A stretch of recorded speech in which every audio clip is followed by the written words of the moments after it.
Today we're gonna talk about paper manufacturing.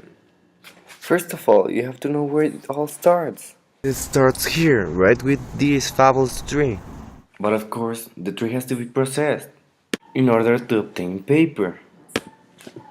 Now you will see an exemplification using a cucumber.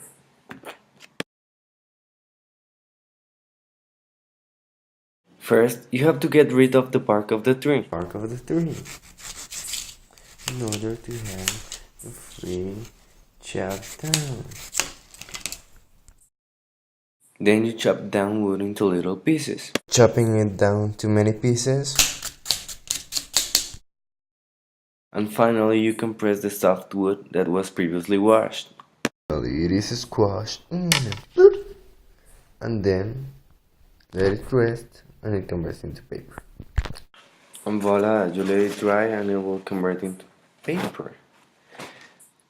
Now that you know the basics of paper manufacturing, you will be wondering, what makes so important paper for humans? That's because it is natural, biodegradable, that means that it restitutes to the environment, and it can be recycled. But are we humans making a good usage of paper? I don't think so. We might have forgotten that as a raw material, it is an unrenewable resource. And every day we're making an excessive consumption of paper. Super. Now, I'll let you know some data that will probably surprise you.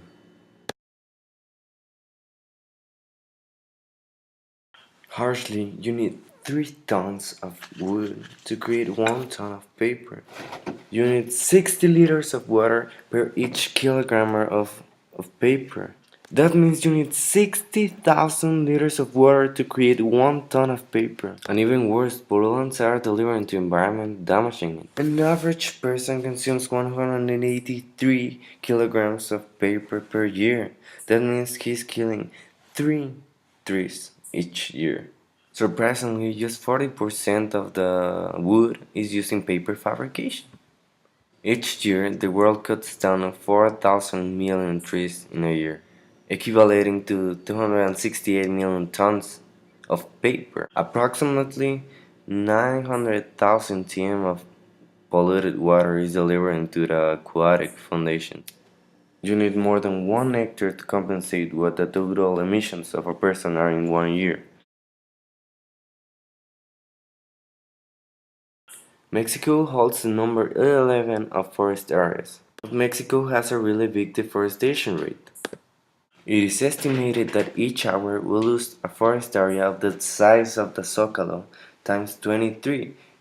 That means we are losing about 120 hectares of forest each hour. It is estimated that in 60 years our forest will be over. Just for the editorial industry we need 100,000 tons of paper. A tree just gave us 30,000 sheets of paper. Each year, the CEP in Mexico delivers 150 million books to the grade schools, which means that approximately 1 million trees were cut down for those books. Did you know that 3/4 of the drinking water in Mexico came from these forests? Mexico consumes 1,200,000 tons of cellulose each year, which is equal to 16.8 million trees per year. The deforestation in Mexico contributes to 12% of CO2 emissions in the country. It also affects the water cycle, which later will come into drier climate.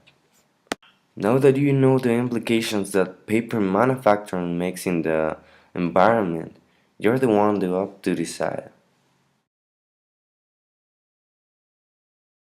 One Mexican consumes 33 times more paper than a Chinese. Mexico imports about 40% of its total consumption of paper.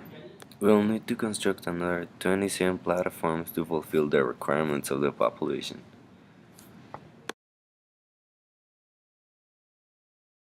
That means we will be cutting out an extra 200,000 hectares of forest in Mexico. But did you know that it exists another way of creating paper without damaging the environment using other resources? Yeah, it implies the use of cannabis, cotton, and other type of resources. Also, we can recycle. The use of recycled paste for the paper can save up to 300 cubic meters of water per ton. That is 80,000 million cubic meters of water per year in annual consumption.